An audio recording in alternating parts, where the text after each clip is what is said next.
แผ่นดินอันแสนนับแพงของภาษาลาวผู้อาจนานยังมีสาวสวยงามเหลือเกินเชิญแม่เชิญอายทหารพนักงานทั่วหน้าเชิญมาแวะยามสาวเสียงกวางมาแวะยามจากมือจากวัน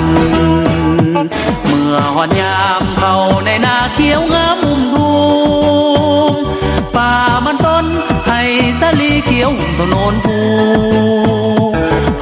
ก็โยงว่าสาวบ้านเฮาจังมันเก่งแค่นาเฮ็ดนาบ่ได้ไปลำเลียงก็เก่งสาวเสียงพวงจิตใจปลอดใจดังน้ำยวนความลิ้นไหลเย็นอยู่กองห่มแปดเสียงขับบีวอนหน้าอ่อนซ้อนนั้นเป็นสาวกองร้อนแม่นกองห้อย12มิลลิแปดความฝึกแอบวิชาทหารเพื่อต้านทานกับโจรอากาศเนลิกา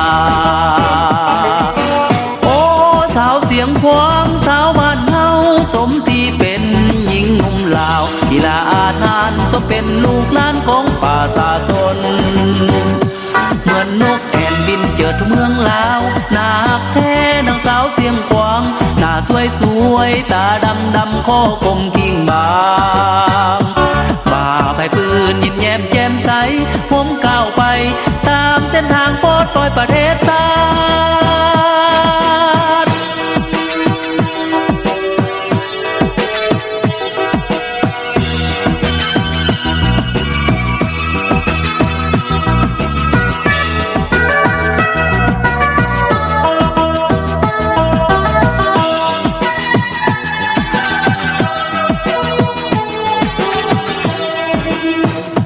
แผ่นดินอันแสนนักแพงของภาษาลาวผู้อาจนานยังมีสาวสวยงามเหลือเกินเชิญแม่เชิญอายทหารพนักงานทั่วหน้า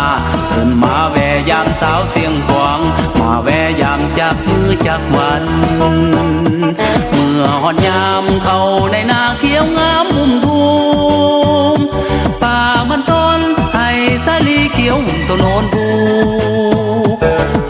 ก็โยงว่าสาวบ้านเฮาจังมันเก่งแท้นาเฮ็ดนาบ่ได้ไปลำเลียงก็เก่งสาวเสียงพวงจิตใจปลอดใจดังน้ำยวนความลิ้นไหลเย็นอยู่กองห่มแปดเสียงขับบีวอนหน้าอ่อนซ้อนนั้นเป็นสาวกองร้อนแม่นกองห้อย12มิลลิแปดความฝึกแอบวิชาทหารเพื่อต้านทานกับโจรอากาศเนลิกาสาวเสียงพวงสาวบ้านเฮาสมที่เป็นหญิงมุมลาวกีฬาอาทานสมเป็นลูกหลานของประชาชนเหมือนนกแอ่นบินเจิดเมืองลาวหน้าฮักแท้นางสาวเสียงขวางหน้าสวยสวยตาดำดำคอกลมกิ่งบางบ่าไผ่ปืนยิ้มแย้มแจ่มใสพวมก้าวไปตามเส้นทางโปรดปล่อยประเทศชาติ